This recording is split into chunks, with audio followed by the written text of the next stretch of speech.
क्या आपको उस भारीपन का एहसास जाना पहचाना लगता है जो एक परफेक्ट खाने के बाद पेट में होता है? आपने तो सिर्फ सेहतमंद खाना खाया था, पर कुछ तो गड़बड़ हो गई। आज हम आपके पाचन तंत्र के रहस्यों से पर्दा उठाएंगे और उन छिपे हुए दुश्मनों की बात करेंगे जो आपकी थाली में बैठे हैं। हम उन सबसे खतरनाक और चौंकाने वाले खाद्य संयोजनों पर नजर डालेंगे जिनसे आपके पेट को बहुत परेशानी होने लगती है। और मैं आपसे वादा करता हूं, इनमें से कुछ आपको सचमुच हैरान कर देंगे, क्योंकि वे सेहतमंद भोजन का भेष बदले होते हैं। जरा कल्पना कीजिए कि आपका पेट एक अत्याधुनिक प्रयोगशाला है। हर तरह के भोजन के लिए प्रोटीन, कार्बोहाइड्रेट और वसा, इसके पास अपने खास उपकरण यानी अपने एंजाइम होते हैं। प्रोटीन को पचाने के लिए अम्लीय एसिडिक वातावरण चाहिए, जबकि कार्बोहाइड्रेट्स के लिए क्षारीय अल्कलाइन वातावरण। जब आप असंगत खाद्य पदार्थों को एक साथ मिला देते हैं, तो इस प्रयोगशाला में अफरा-तफरी मच जाती है। सिस्टम बिगड़ जाता है और प्रभावी पाचन के बजाय आपको गैस, पेट फूलना और बेचैनी महसूस होती है। इस आसान सिद्धांत को समझना ही अच्छी सेहत की कुंजी है। तो आइए बात करते हैं एक ऐसी गलती की जो लगभग हर कोई करता है, ये सोचकर कि वे अपना भला कर रहे हैं। ये गलती है भारी खाने के बाद फल खाना, जिसे लोग पौष्टिक और हल्का मीठा मानते हैं। सोचिए, इससे बेहतर और क्या हो सकता है? आपने पेट भरकर खाना खाया और अब संतुलन के लिए विटामिन का एक अच्छा हिस्सा, एक सेब, एक संतरा या मुट्ठी भर अंगूर।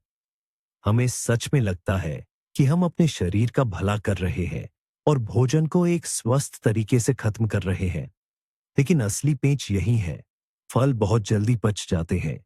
उन्हें पेट से निकलने में सिर्फ 20-30 मिनट लगते हैं। वहीं आपका भारी भोजन, खासकर अगर उसमें मांस, आलू या पास्ता जैसी चीजें हों, तो उसे पूरी तरह से पचने में कई घंटे लगते हैं और वह पेट में ही रुका रहता है। एक व्यस्त हाईवे की कल्पना कीजिए। फल एक तेज मोटरसाइकिल है और आपका भोजन एक धीमा भारी भरकम ट्रक। जब यह मोटरसाइकिल एक संकरी सड़क पर उस ट्रक के पीछे फंस जाती है, तो वह उसे पार नहीं कर पाती, बल्कि बस जाम में फंस जाती है। आपके पेट में भी ठीक ऐसा ही होता है। धीमी गति से पचने वाले भोजन के कारण फल वहीं रुक जाते हैं और वहीं सड़ने और खमीर उठाने लगते हैं।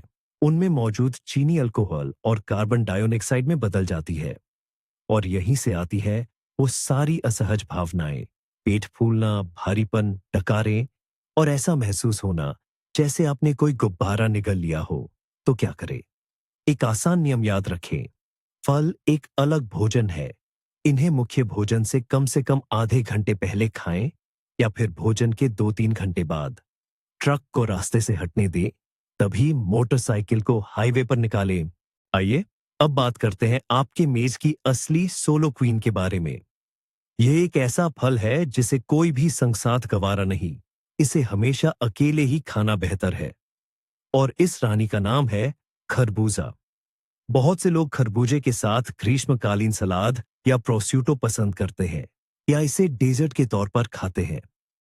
लेकिन आहार विशेषज्ञ और आयुर्वेद के जानकार एक सुर में कहते हैं, खरबूजे को किसी भी चीज के साथ नहीं मिलाना चाहिए।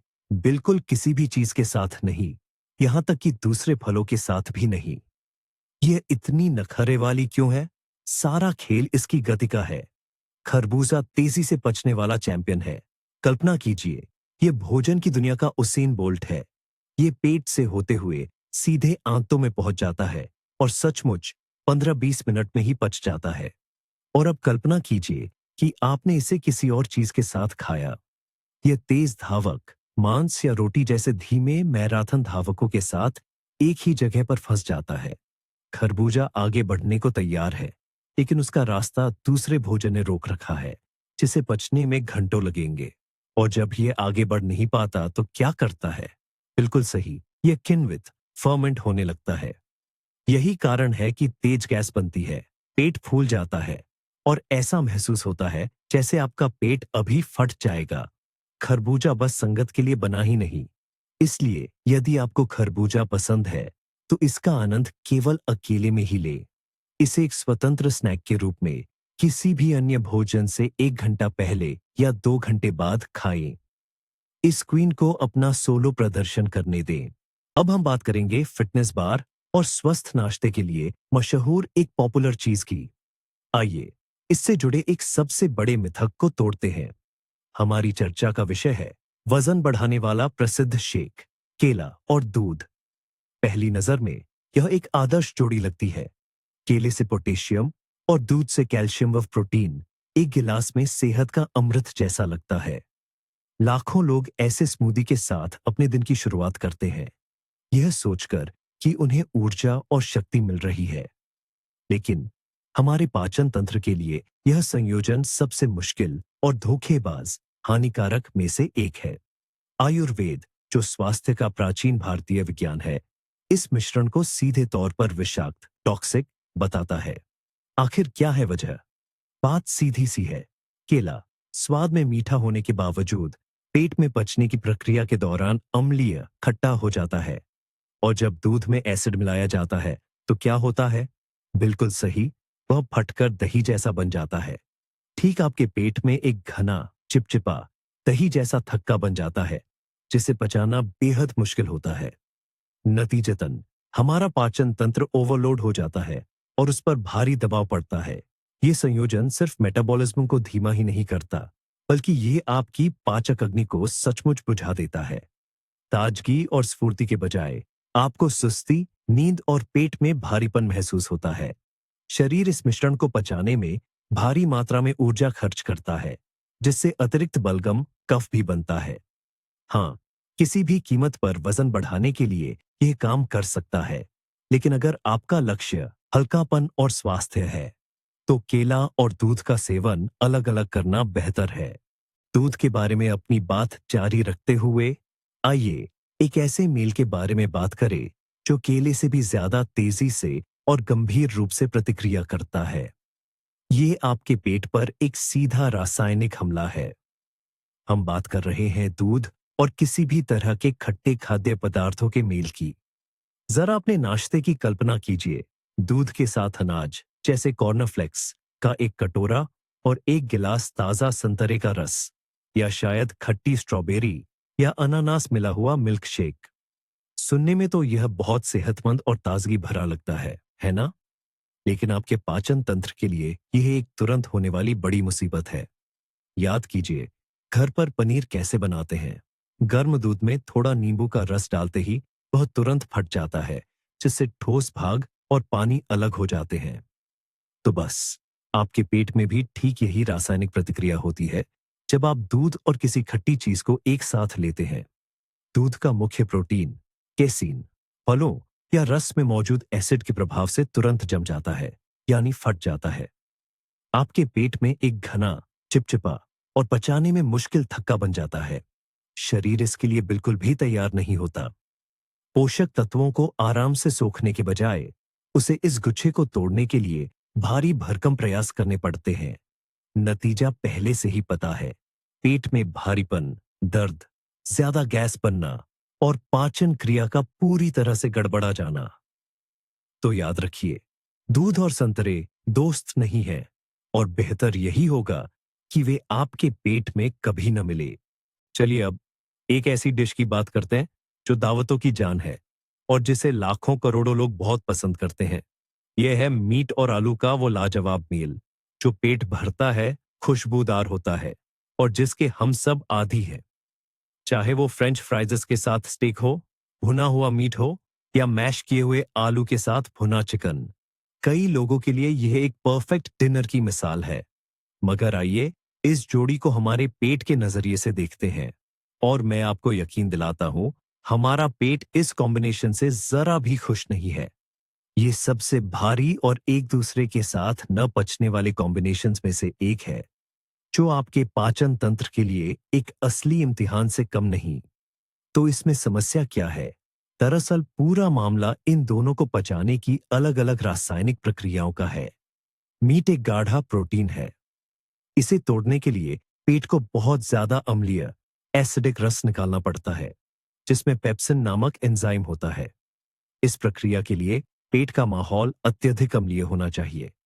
वहीं आलू शुद्ध स्टार्च है और स्टार्च को पचाने के लिए बिल्कुल अलग क्षारीय, एल्कलाइन माहौल और माइलेज एंजाइम की जरूरत होती है, जो मुंह में लार के साथ ही अपना काम शुरू कर देते हैं।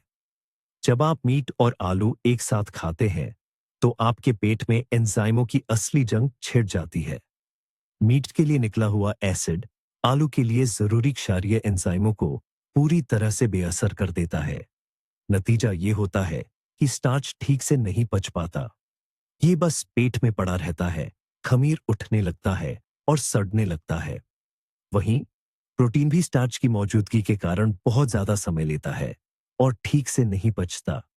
तो ये है ऐसे आदर्श डिनर के बाद कई घंटों तक पेट में भारीपन, सीने में जलन और सुस्ती आने का कारण। आपका शरीर ऊर्जा लेने के बजाय अपनी सारी ताकत इसके बुरे प्रभावों से लड़ने में लगा देता है। आइए स्टार्च के विषय को आगे बढ़ाते हैं और इसके एक और चालबाज साथी पर नजर डालते हैं। यह एक ऐसा साइड डिश है जो बेहद हानिरहित और हर जगह फिट लगने वाला लगता है। वह है टमाटर सॉस के साथ पास्ता या चावल। पास्ता बोलोग्नीज टमाटर वाला रिसोटो। कौन है जिसे ये व्यंजन पसंद नहीं आते? लेकिन यहां भी हमारे पेट को एक गंभीर समस्या का सामना करना पड़ता है। इसकी वजह टमाटर है। भले ही हम इसे सब्जी मानते हैं, वनस्पति विज्ञान के नजरिए से देखें तो टमाटर एक खट्टा फल है और ये खटास स्टार्च वाले कार्बोहाइड्रेट्स के साथ मेल नहीं खाती। जैसा कि हम पहले भी जान चुके हैं, पास्ता, चावल या ब्रेड में मौजूद स्टार्च को तोड़ने के लिए एक क्षारीय वातावरण और एमाइलेज नामक एंजाइम की जरूरत होती है, जो अपना काम मुंह में ही शुरू कर देता है।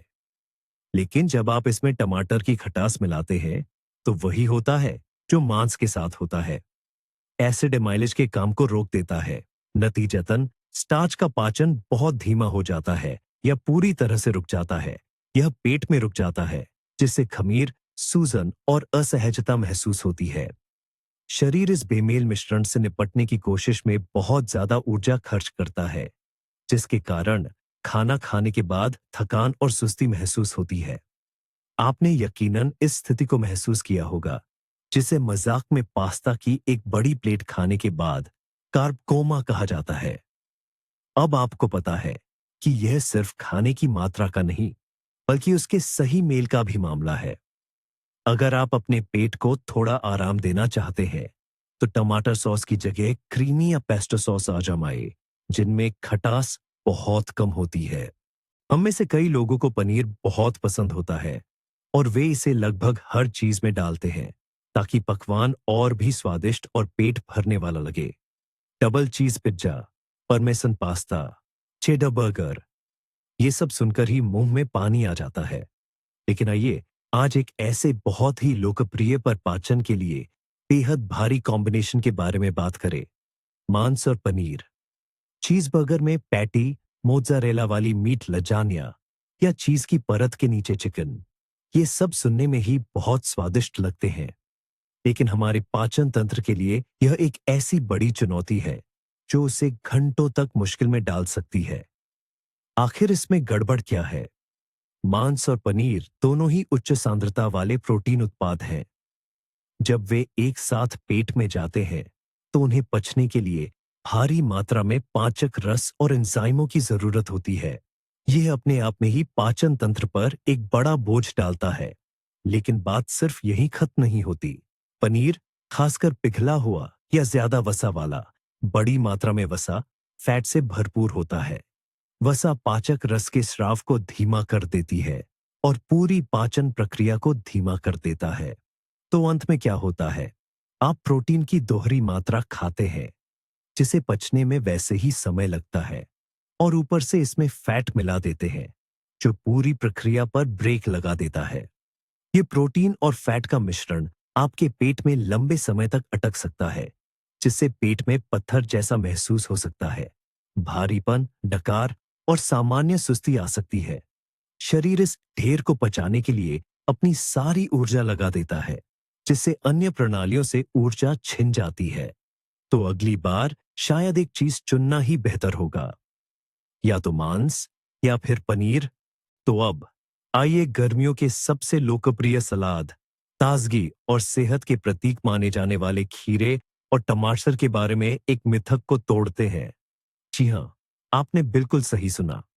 यह क्लासिक पारंपरिक जोड़ी जो गर्मियों के मौसम में हमारी खाने की मेज पर हमेशा मौजूद रहती है, असल में उतनी फायदेमंद नहीं है जितनी हम इसे समझते आए हैं। स्वाद के मामले में ये एक बेहतरीन जोड़ी है। रसीला कुरकुरा खीरा और खुशबूदार गूदेदार टमाटर।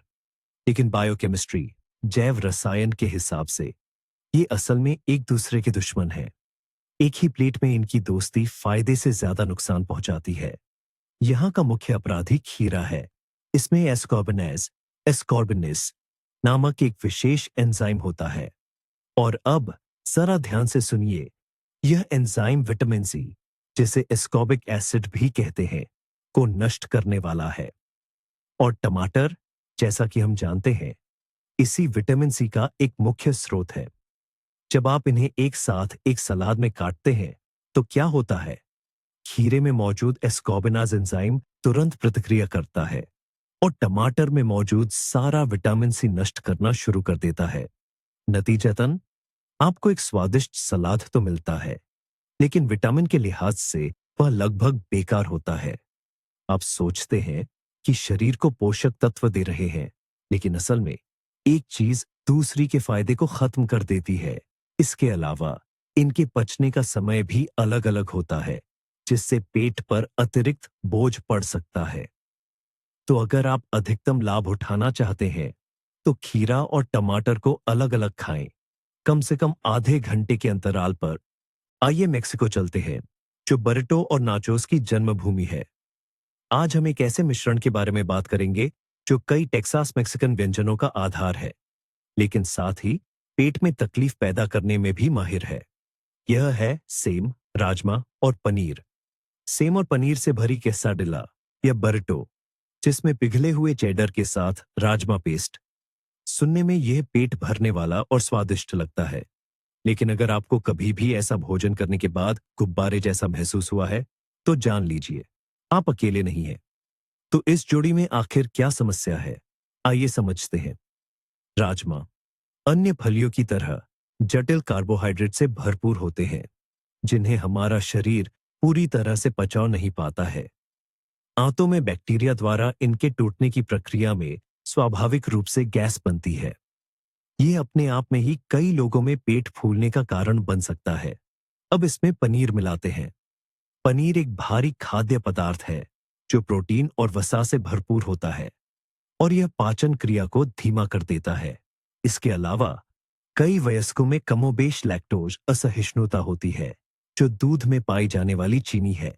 बिना पचा लैक्टोज भी किण्वन, फर्मेंटेशन और गैस बनने का कारण बनता है। तो हमें अंत में क्या मिलता है?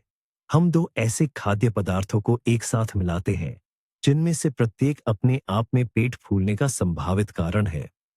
एक साथ मिलकर वे आपकी आंतों में एक फटा हुआ बम जैसा प्रभाव पैदा करते हैं। किण्वन की प्रक्रिया कई गुना बढ़ जाती है। यह लगभग पेट फूलने, असहजता और भारीपन महसूस होने की एक सुनिश्चित विधि है। इसलिए यदि आपका पाचन तंत्र संवेदनशील है तो इस विस्फोटक मेक्सिकन जोड़ी से बचना ही बेहतर होगा। चलो एक बार फिर नाश्ते पर आते हैं, क्योंकि सुबह ही हम अपने दिन की नींव रखते हैं। और क्या हो सकता है उस आदर्श नाश्ते से बेहतर जो हर फिटनेस ब्लॉग का पसंदीदा है? एक कटोरी ताजी बेरीज या फलों के साथ प्राकृतिक दही। ये तो जैसे सेहत का गीत है ना?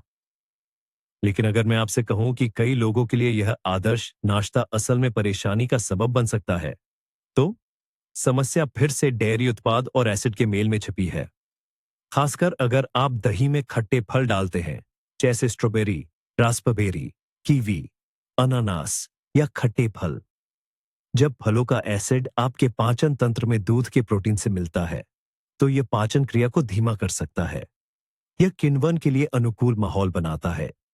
इतना ही नहीं, आयुर्वेदिक चिकित्सा मानती है कि ऐसा मेल आंतों के बैक्टीरिया को बदल देता है और विषाक्त पदार्थों के निर्माण को बढ़ावा देता है। नतीजतन ताजगी और हल्केपन का अनुभव करने के बजाय आपको भारीपन, एसिडिटी या यहां तक कि पेट फूलने का एहसास हो सकता है। आपका शरीर उपयोगी पोषक तत्वों को अवशोषित करने के बजाय इस कथित बेहतरीन नाश्ते के दुष्प्रभावों से निपटने में ऊर्जा खर्च करता है। यदि आपको ऐसे लक्षण महसूस होते हैं, तो दही और फल अलग-अलग खाने की कोशिश करें, कम से कम 1 घंटे के अंतराल पर। आपको ये महसूस करके शायद हैरानी हो कि आप कितना बेहतर महसूस करते हैं। आइए, आज खाने की नहीं, बल्कि खाने के साथ पी जाने वाली चीज की बात करें।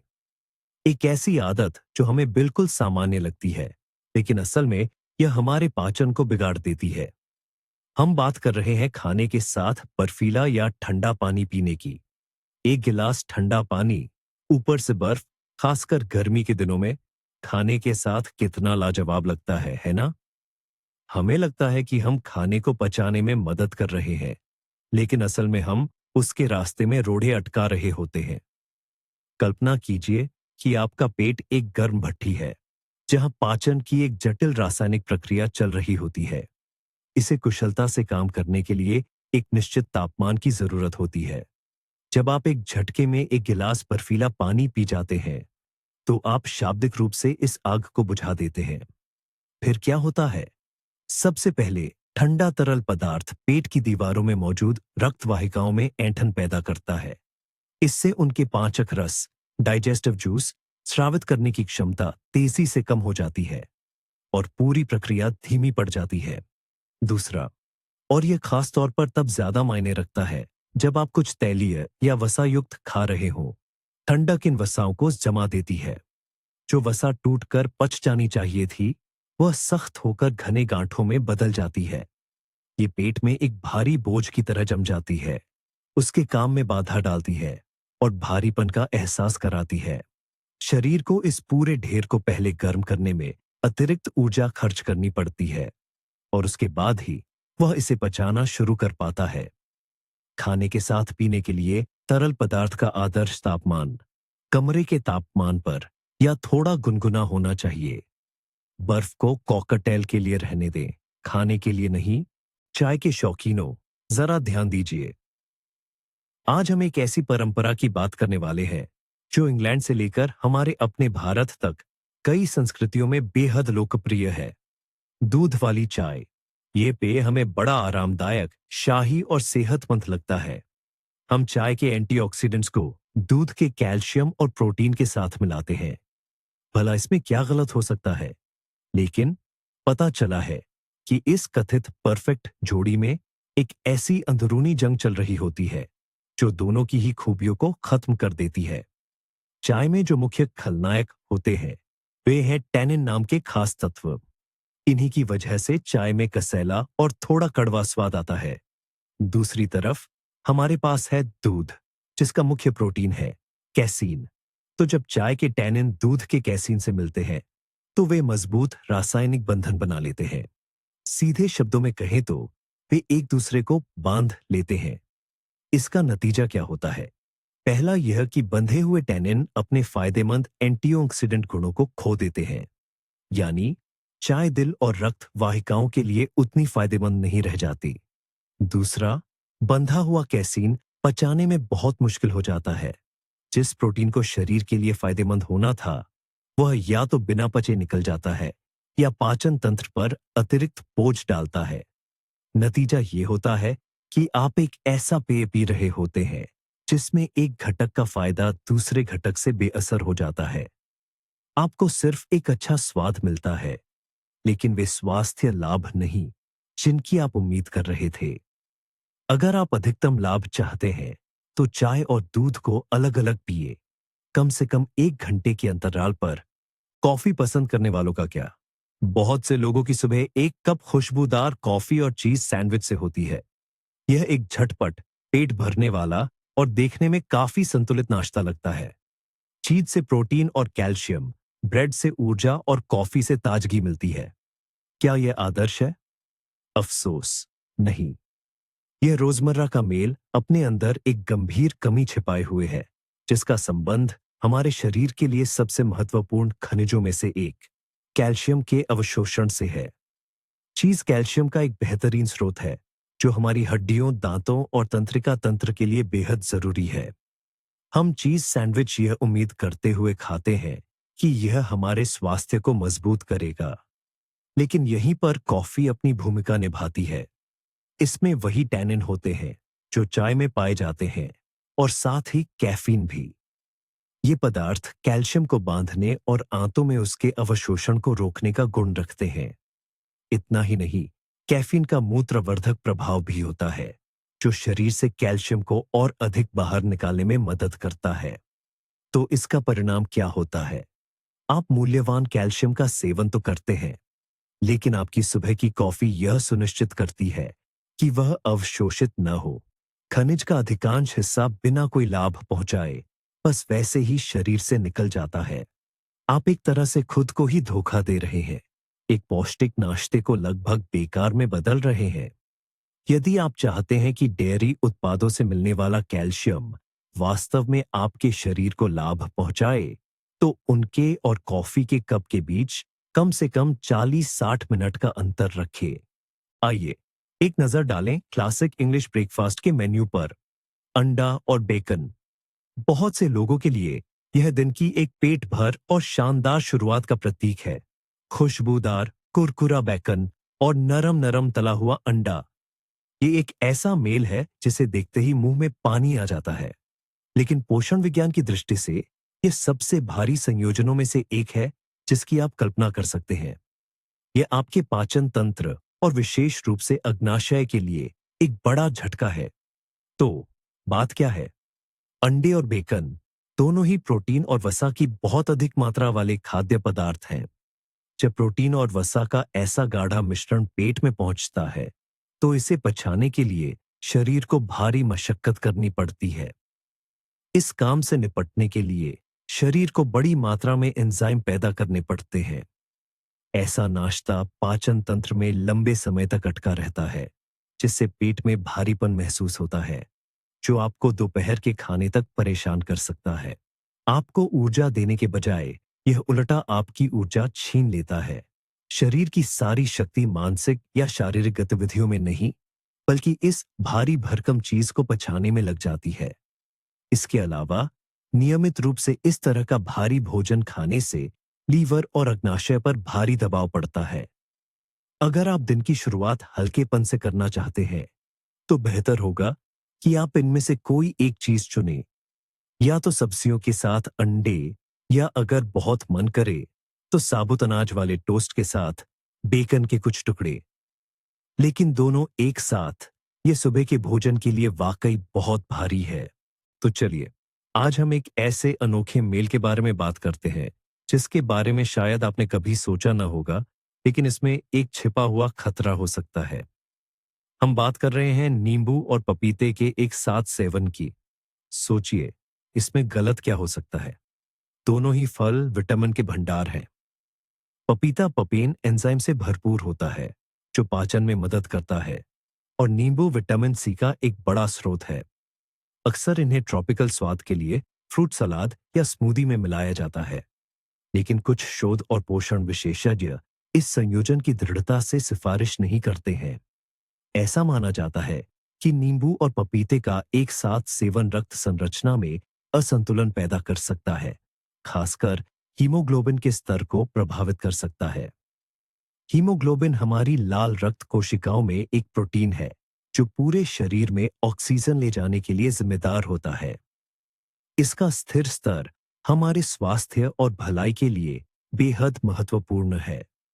कुछ रिपोर्टों के अनुसार नींबू और पपीते में मौजूद पदार्थों के बीच रासायनिक प्रतिक्रिया एनीमिया, खून की कमी के विकास को बढ़ावा दे सकती है, खासकर बच्चों में। हालांकि इस विषय पर अभी और शोध की आवश्यकता है, लेकिन सावधानी सबसे अच्छी नीति है का सिद्धांत यहां बिल्कुल सही बैठता है। यदि आपके परिवार में एनीमिया की प्रवृत्ति है, या आप बस अपने स्वास्थ्य को लेकर चिंतित हैं, तो जोखिम न लेना ही बेहतर है और इन दो अद्भुत फलों का अलग अलग सेवन करें। सुरक्षा हमेशा सर्वोपरि है। क्या आपको लगता है कि सिर्फ फल और प्रोटीन ही आपस में असंगत हो सकते हैं? नहीं, सब्जियां भी एक ही प्लेट में एक दूसरे के साथ ठीक नहीं बैठ सकती। आइए बात करते हैं नाइटशेड परिवार के दो बेहद लोकप्रिय सदस्यों की, आलू और बैंगन। आलू बैंगन की सब्जी, कैसरोल, वेजिटेबल सॉटे, ये पकवान हमारे खाने का एक आम हिस्सा है। ये दोनों सब्जियां स्वादिष्ट और पेट भरने वाली होती है और एक दूसरे के साथ घुल मिल जाने वाली लगती है। लेकिन कुछ लोगों के लिए इनका साथ पाचन संबंधी एक बड़ी समस्या बन सकता है। तो आखिर बात क्या है? आलू और बैंगन दोनों में ही अच्छी खासी मात्रा में स्टार्च होता है, लेकिन इसके अलावा बैंगन में कुछ ऐसे तत्व भी होते हैं जो पाचन को और मुश्किल बना सकते हैं। जब यह आलू के भारी स्टार्च के साथ मिलता है, तो यह पेट और आंतों पर दोहरा बोझ डालता है। खासकर संवेदनशील पाचन वाले लोगों को या शरीर में सूजन, इन्फ्लेमेशन की प्रवृत्ति रखने वालों को यह कॉम्बिनेशन ज्यादा परेशान कर सकता है। नाइटशेड परिवार की सब्जियां जैसे आलू और बैंगन कुछ लोगों में सूजन पैदा करने के लिए जानी जाती है, और जब इसके दो सदस्य एक साथ मिलते हैं तो यह प्रभाव और भी बढ़ सकता है। इसके अलावा बैंगन तलते समय स्पंज की तरह बहुत सारा तेल सोख लेते हैं। अगर आप तले हुए आलू के साथ तले हुए बैंगन बनाते हैं तो आपको न सिर्फ एक मुश्किल से पचने वाला कॉम्बिनेशन मिलता है, बल्कि यह एक असली फैट बम भी बन जाता है। इससे भारीपन, पेट फूलना और बेचैनी महसूस हो सकती है। अगर आपको ये दोनों सब्जियां पसंद है, तो कोशिश करें कि इन्हें अलग-अलग पकाएं और ज्यादा हल्के खाद्य पदार्थों के साथ खाएं। रोजमर्रा के खाने पीने की बात छोड़िए, अब पार्टी ड्रिंक्स की ओर रुख करते हैं और बात करते हैं ऐसे सबसे खतरनाक कॉकटेल में से एक की, जिसकी कल्पना भी नहीं की जा सकती। ये है शराब और एनर्जी ड्रिंक्स का मिश्रण। कई लोग वोदका या व्हिस्की को मशहूर एनर्जी ड्रिंक्स के साथ मिलाते हैं ताकि वे रात भर बिना थके जश्न मना सके। ये कॉकटेल आपको नियंत्रण और फुर्ती का भ्रम देता है, लेकिन असल में ये आपके शरीर और सबसे बढ़कर आपके दिल के साथ एक जानलेवा खेल है। यह कैसे काम करता है? शराब एक डिप्रेसेंट है।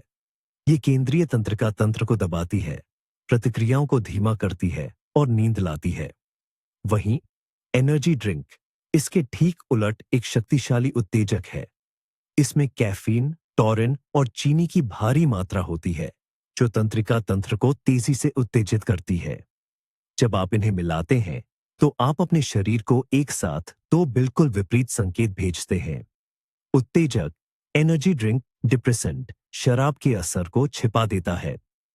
आप अपनी नशे की डिग्री का सही आकलन नहीं कर पाते।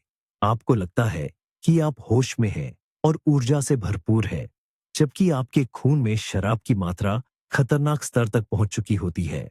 इससे झड़ चढ़ने, चोट लगने और बिना सोचे समझे काम करने का जोखिम कई गुना बढ़ जाता है। लेकिन सबसे भयानक चीज दिल के साथ होती है। उसे दोहरा झटका लगता है। शराब दिल की धड़कन को अनियमित करती है और कैफीन उसे बेतहाशा तेज धड़कने पर मजबूर करता है। ये दोहरा दबाव इरिथमिया, अनियमित दिल की धड़कन, रक्तचाप में अचानक वृद्धि और सबसे बुरे मामले में दिल के दौरे का कारण बन सकता है, यहां तक कि युवा और स्वस्थ लोगों में भी। याद रखिए, शराब और एनर्जी ड्रिंक्स दोस्त नहीं हैं। इनका मेल एक त्रासदी में बदल सकता है। शराब पर अपनी बात जारी रखते हुए आइए एक और बेहद हानिकारक और दुर्भाग्य से बहुत लोकप्रिय मेल पर नजर डालें। यह मेल है शराब और तैलीय भारी भोजन का। कॉन्यक के साथ कबाब, बियर के साथ तैलीय सॉसेज और वोडका के साथ तली हुई आलू वचार वाले खीरे। बहुतों के लिए ये किसी भी दावत का एक अभिन्न अंग है। हम सोचते हैं कि यह भरपेट नाश्ता शराब के असर को हल्का कर देता है, लेकिन असल में हम अपनी लिवर, यकृत और अग्नाशय पैनक्रियाज के लिए एक असली नर्क बना रहे होते हैं। शरीर में क्या होता है? जब आप शराब का सेवन करते हैं, तो आपका लिवर तुरंत अपने सारे काम छोड़कर उसे बेअसर करने के लिए आपातकालीन मोड में काम करना शुरू कर देता है। उसके लिए शराब एक जहर है, नंबर एक विषैला पदार्थ, जिसे जितनी जल्दी हो सके बेअसर करना जरूरी है। और अब कल्पना कीजिए कि इस जहर के साथ साथ आप अपने शरीर में ढेर सारा तैलीय भोजन भी डाल रहे हैं। वसा, फैट को पचाना भी लिवर के मुख्य कामों में से एक है। और अब लिवर एक असंभव दुविधा में फंस जाता है। पहले क्या करे? जहर को बेअसर करे या वसा को पचाए? चूंकि शराब को बेअसर करना जीवन रक्षा का मामला है, लिवर इसी पर ध्यान केंद्रित करता है और वसा का प्रसंस्करण बाद के लिए टाल दिया जाता है। नतीजतन वसा ठीक से टूट नहीं पाती, बल्कि सीधे लिवर की कोशिकाओं में जमा होने लगती है। यह लिवर में वसा जमा होने की बीमारी, फैटी लिवर या स्टीटोसिस के विकास का सीधा रास्ता है। इसके अलावा यह दोहरा बोझ तीव्र अग्नाशय शोथ, एक्यूट पैंक्रियाटाइटिस को भी जन्म दे सकता है, जो अग्नाशय की सूजन है और एक बहुत ही खतरनाक स्थिति है। शराब के साथ सबसे अच्छा नाश्ता हल्का, बिना वसा वाला भोजन है, जैसे सब्जियां, कम वसा वाला प्रोटीन या फल। तो चलिए अब एक ऐसे कॉम्बिनेशन की बात करते हैं जो आपके पेट में एक छोटे ज्वालामुखी जैसा असर पैदा कर सकता है। यह है पुदीना और कार्बोनेटेड या गैस वाले पेय पदार्थ। हम सभी मेंटोस और कोका कोला वाले मशहूर एक्सपेरिमेंट के बारे में जानते हैं। जब पुदीने की गोली सोडा वाली बोतल में गिरती है, तो एक तेज रिएक्शन होता है और ढेर सारा झाग निकलता है। ये देखने में शानदार होता है, लेकिन अगर बाहर किया जाए तो पूरी तरह सुरक्षित है। अब जरा सोचिए, अगर ऐसा ही कुछ आपके पेट के अंदर होने लगे तो? जाहिर है, आपके पेट में इतना शक्तिशाली फव्वारा तो नहीं बनेगा, लेकिन सिद्धांत वही रहता है। पुदीने की कैंडी या सिरप की सतह पर बारीक खुरदुरी जगह होती है। ये जगह ड्रिंक में मौजूद कार्बन डाइऑक्साइड को तेजी से बाहर निकालने का काम करती है, जिससे अचानक और बहुत ज्यादा झाग बनने लगता है। जब आप पुदीने की कोई गोली, च्युइंग गम या सिरप लेते हैं और उसके ऊपर से कोई कार्बोनेटेड ड्रिंक पीते हैं, तो वैसी ही प्रतिक्रिया आपके पेट में भी शुरू हो जाती है। कार्बन डाइऑक्साइड, जिसे धीरे धीरे बाहर निकलना चाहिए था, वह अचानक एक साथ बड़ी मात्रा में बाहर निकलने लगता है। इसका नतीजा होता है अचानक और तेजी से पेट फूलना, खिंचाव महसूस होना, डकारें आना और यहां तक कि पेट में दर्द भी होना।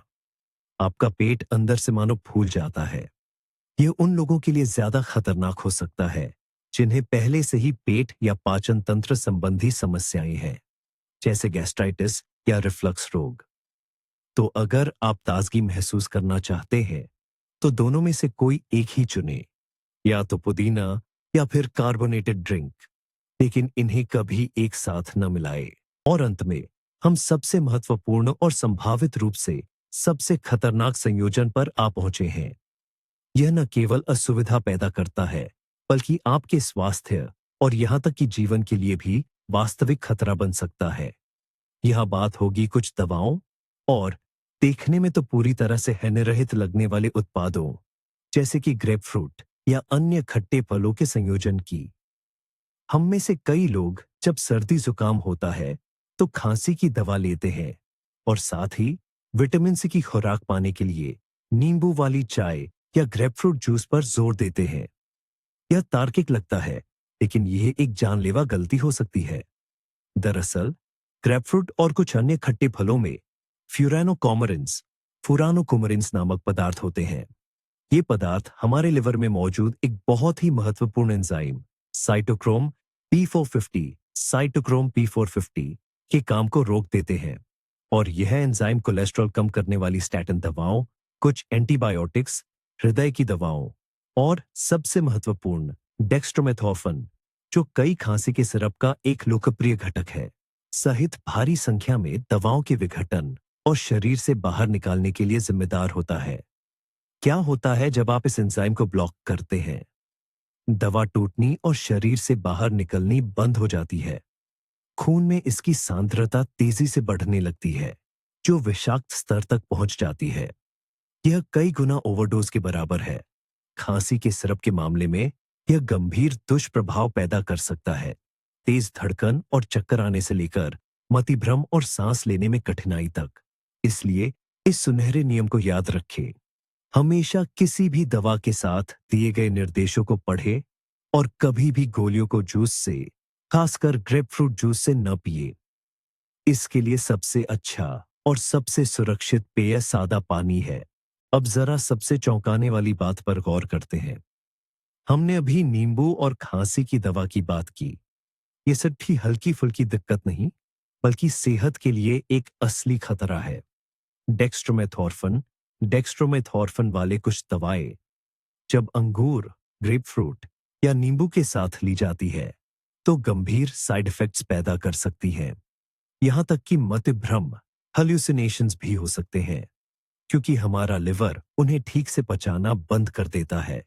सोचिए, एक आम सा फल दवा को जहर में बदल देता है। लेकिन कम हैरान करने वाली बात यह भी नहीं कि कितने ही ऐसे फायदेमंद माने जाने वाले कॉम्बिनेशन असल में हमें नुकसान पहुंचाते हैं। वजन बढ़ाने के लिए पिया जाने वाला बनाना मिल्क स्मूदी या फिर नाश्ते में दही और बेरीज। हमें लगता है कि हम अच्छा कर रहे हैं, पर असल में हम अपने ही पेट में जंग छेड़ रहे होते हैं। इन सब से हमारा मुख्य निष्कर्ष यह नहीं कि हम खाने से डरे, बल्कि यह है कि हम अपने शरीर की सुने और समझे कि बेहतरीन से बेहतरीन सामग्री भी अगर गलत चीज के साथ मिल जाए तो दुश्मन बन सकती है। उम्मीद है ये वीडियो आपके लिए फायदेमंद रहा होगा और इसने आपको अपनी थाली में रखी चीजों को नए सिरे से देखने पर मजबूर किया होगा। अगर आपको कुछ नया सीखने को मिला है तो वीडियो को लाइक करें और चैनल को सब्सक्राइब जरूर करें, ताकि आप हमारे स्वास्थ्य से जुड़े और भी दिलचस्प फैक्ट्स मिस न करें। और आपको अपनी जिंदगी में कौन से अजीब या नापसंदीदा फूड कॉम्बिनेशन मिले हैं, कमेंट्स में अपना अनुभव शेयर करें। चलिए इस पर बात करते हैं।